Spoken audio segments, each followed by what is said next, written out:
My goodness, let me just begin with you because I'm wondering first, did you help your mom do this, record 35 years of TV news?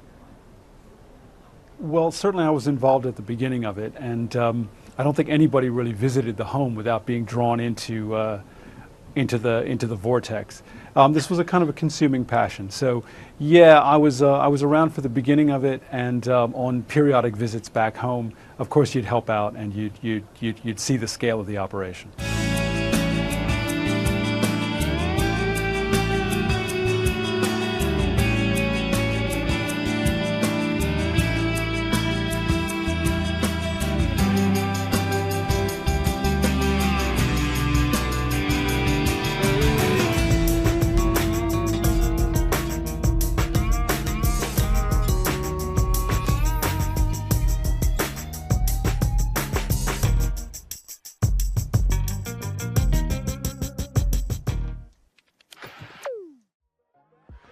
Greetings, friends! Have you ever heard of Marian Stokes? Well, let's dive in and find out who Marian Stokes actually is and what she's famous for. You might be wondering, why would we be featuring Marian Stokes on Is It Broke? Well, we're going to do a little dive in and find out why. In 2012, an important and rather interesting discovery was made at a home in Pennsylvania. Tens of thousands of analog videotapes with TV recordings that spanned several decades. The person in charge of this was Marian Stokes. She had done significant guerrilla archiving.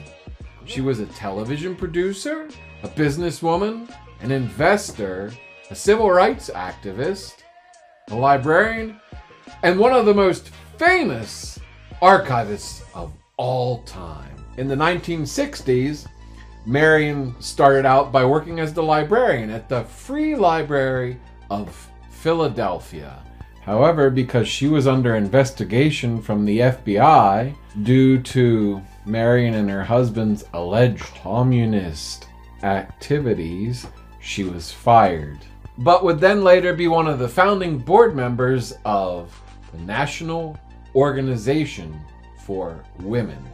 In the mid-1970s, this new invention came out called videotape. Uh-oh, that TV show we want to watch goes on in 5 minutes.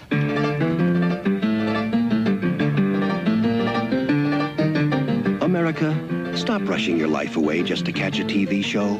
Get a Sony Betamax video recorder and automatically videotape that show while you're doing something else and watch it anytime you want. Sony Betamax. It could change your whole way of life. The formats were Betamax and VHS, which is such a boring acronym. Video Home System. Couldn't we be more exciting than that? With these two video formats was launched the beginning of Marian Stokes' archival content. She would go on committing much of her life preserving this television history, with her whole objective being protecting the truth from fake news. Her son Michael later told WNYC News Network that his mother channeled her natural hoarding tendencies to this decades-long project. On these tapes were 24/7 coverage of Fox News, MSNBC, CNN, C-SPAN, CNBC, and other networks, recording on 8 separate VCRs. Walk me inside of your mother's home. Did she have multiple televisions, multiple VCRs? Are we talking VHS tape? My mom started out with Beta. She understood the difference between Beta and VHS. She really preferred the Beta tapes, and I think Roger can confirm when we watched a couple of the the tapes from the 70s and 80s, the beta actually held up a little better. So she started on beta and was forced to VHS sometime in the mid 80s. But yeah, there would be about 4 or 5 video cassette recorders, most of them attached to screens at various places in the house. She usually sat in a room with 2 TVs going, usually with ideologically opposing cable channels, kind of blaring at each other, and recording all of them pretty much at the same time. Yeah, I think, you know, imagine kind of piles of video cassettes precariously balanced near several machines. I think you've got the gist of it. You name it, she recorded it. She even recorded daily shows like The Cosby Show, Divorce Court, Nightline, and The Today Show. The Stokes family even had to plan around their vacations because of this project of hers. A videotape only lasted for 6 hours, so they had to be back within 6 hours so that they could put another tape in that VCR. When 8-hour recording tapes were introduced, plans were made to record with those. Oh, that's a relief. That's a couple more hours I don't have to worry about. I only have to change 3 times in 24 hours. Whew! Later in life, when she grew older, the archives grew to about 71,000 tapes. Can you even fathom that many tapes? Although news networks reported it to be more than that, well, that's still plenty of tapes. More tapes than most people will ever have. And tapes just seem to go to the landfill now. They're quite hard to recycle. Countless VHS and beta tapes were stacked in her home. An apartment she rented out, as well as many storage sheds. That weight would add up as well. The sheds were climate controlled in keeping with the best preservation possible. Just like with film, if you don't preserve it with climate control, especially the early celluloid film, poof! The last recording before she died was on December the 14th, 2012, and it depicted the Sandy Hook massacre. After Stokes passed, the question was asked, what do we do with her collection now? And it captured the attention of people nationwide. Her son decided the collection would be given to the Internet Archive. This took 4 big shipping containers and cost a whopping $16,000 to move. This was the largest collection the archive had ever received. They agreed to digitize all the volumes with around-the-clock volunteer service, which would cost about $2 million and take 20 VCRs instead of 8 to digitize. And by this present date, they are still not complete with digitizing everything.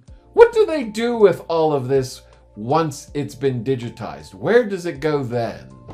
That nature. I have to come back to you and ask you why she did this. But first, Roger, to you, because Roger, you run the TV portion of the Internet Archive in San Francisco, and just tell me, how rare is this collection from Marian Stokes? Because, and also in terms of worth, did I read its estimated worth is in the millions? Well, it's hard to estimate, but it's an exceptional collection, really an unprecedented collection. And I'm actually standing in front of one of the 4 containers with Sean Fagan here at the Internet Archive. And before me stands row upon row upon row of books, of cartons, inside of which are hundreds of VCRs and VHS tapes. And I've just randomly pulled some and see in front of me, random now, November 22nd, 1993 CNN throughout the day. In May 12th, 1993, Fox News, NBC News, McNeil Lair. It's remarkable. On the side, Marian had stock in Apple and Macintosh. This allowed her to feed the archival hoarding project. At the time of her death, she had 192 Apple computers.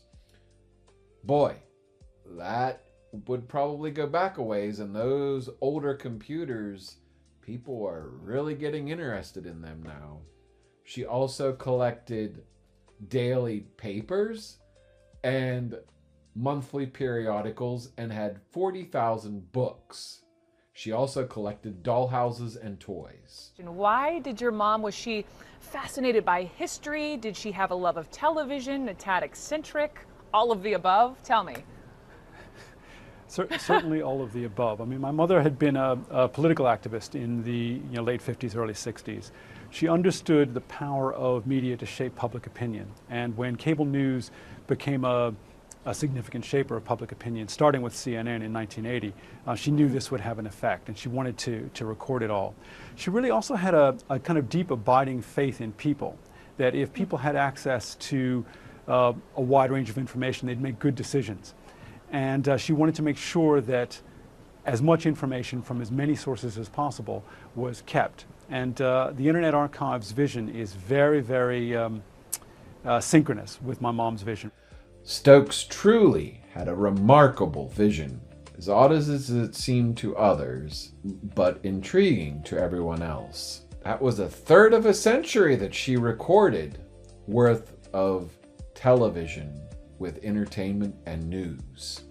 Back in those days, most of us were only recording a sports game we didn't see or some TV show we weren't going to be home for. If you go back to the days before being able to record, everybody went to the restroom during the commercial break so they could get the whole entire show in. Marian was truly a person ahead of her time, and we thank her for this monumentous archiving project that she has given us. Thank you, Marian Stokes.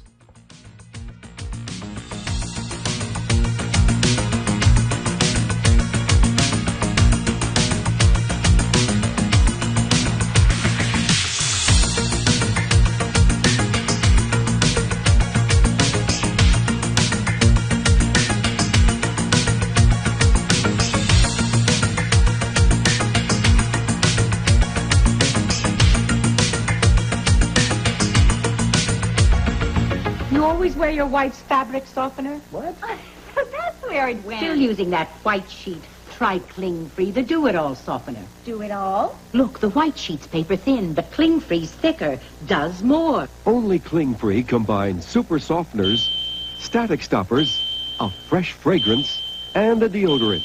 More convenient and easier to find. So I won't be wearing your softener anymore. Super Soft Cling-Free, the Do-It-All fabric softener. Say, did you just get that rabbit at your New England Volkswagen dealer? That's right. Huh, not much selection, was there? Hey, it's like Tony's Pizza. There's all kinds to choose from. Did you get your choice of options? It's like Tony's Pizza. You can get almost any combination you like. Yeah, but I bet you had to wait months for all that. Look, Volkswagen's just like Tony's Pizza. Immediate delivery. Test drive the 1980 Gas Rabbit at your New England Volkswagen dealer.